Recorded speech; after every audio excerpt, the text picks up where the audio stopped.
ወዳጀነ መሐረነ እንዲህ ሲል ይጀምራል። ቦታው መኖሪያ ቤቱ ነው። ፊት ለፊት ተቀምጧል። አጠገቡ ባለቤቱ ክብርት አርቲስት አምለሰት ተቀምጣለች። ራት ቀርቧል። ጥያቄ ጠየቅኩት።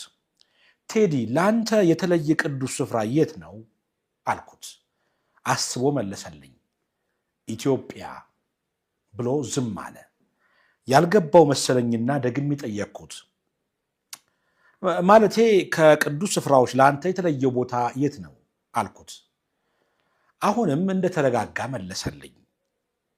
ኢትዮጵያ አለና አንገቱን ደፋ አደረገ። ለመጨረሻ ጊዜ ሞከርኩት እያስረዳሁት።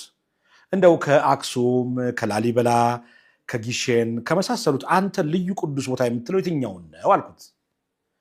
ቴዲ ፈገግ አለና ሁሉንም ቅዱስ ስፍራዎች አከብራለሁ፣ ለእኔ ቅዱስ ቦታ ኢትዮጵያ ናት አለኝ። የክብር ዶክተር ቴዎድሮስ ካሳሁን እኔ ቀርቤ እንዳየሁት እጅግ በጣም መልካም ሰው ነው። አንደኛ፣ ቴዲ ለየትኛውም ብሔር ጥላቻ ወይም ንቀት የለበትም። የተለየ የብሔር ፍቅርም የለውም።